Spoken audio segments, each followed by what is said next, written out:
వేలను మహనీయుల జయంతి ఉత్సవాలను పండుగ నెలగా జరుపుకోవాలని దళిత బహుజన ఫ్రంట్ జాతీయ కార్యదర్శి పి శంకర్ అన్నారు. శనివారం నాడు హనుమకొండ జయశంకర్ ఏకశిలా పార్క్ లో డీబీఎఫ్ చేపట్టిన సామాజిక పరివర్తన ప్రచార ఉద్యమ సన్నాహక సమావేశం శనివారం నాడు హనుమకొండ ఏకశిలా పార్క్ లో డీబీఎఫ్ రాష్ట్ర ఉపాధ్యక్షులు చుంచు రాజేందర్ అధ్యక్షత నిర్వహించడం జరిగింది. ఈ సమావేశంకు డీబీఎఫ్ జాతీయ కార్యదర్శి పి శంకర్ ముఖ్య అతిథిగా హాజరై మాట్లాడారు.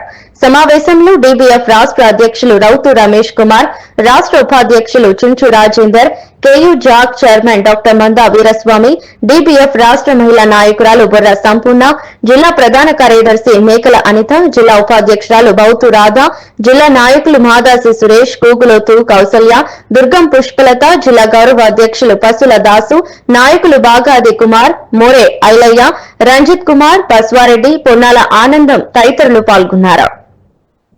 సామాజిక పరివర్తన ప్రచారోద్యమం అంటే మొత్తం భారత రాజ్యాంగం ఏదైతే ప్రామిస్ చేసిందో ఎవరి జనాభా ప్రకారం వారికి అన్ని రంగాల్లో ఒక వాటా రావాలి, సామాజిక న్యాయం జరగాలి అనే అంశాలను ముందుకుపోవడం. రెండోది, దేశంలో మొత్తం బీజేపీ అధికారంలోకి వచ్చిన తర్వాత దళితులు, గిరిజనులు, మైనార్టీల పైన ఇవాళ విపరీతంగా దాడులు, దౌర్జన్యాలు పెరుగుతూ ఉన్నాయి. దానికి వ్యతిరేకంగా ఉద్యమించడం, పోరాడి సాధించుకున్న చట్టాలను మొత్తం కూడా ఇవాళ ఉపాధి హామీ చట్టం లాంటి మొత్తం చట్టాలను, కార్మిక చట్టాలను మొత్తం ఈ కేంద్ర ప్రభుత్వం ఎత్తివేస్తున్న సందర్భం కనిపిస్తుంది. చివరగా ఇవాళ సుప్రీంకోర్టు ఒక తీర్పు ఇచ్చింది. దళిత క్రిస్టియన్లకు ఈ ఎస్సీ హోదాను మేము అమలు చేయము, ఎస్సీ క్రిస్టియన్లకు మీ రిజర్వేషన్లు ఉన్నాయి, ఎస్సీ ఎస్టీ చట్టము వర్తించదని చెప్పి ఇవాళ సుప్రీంకోర్టు చెప్పింది.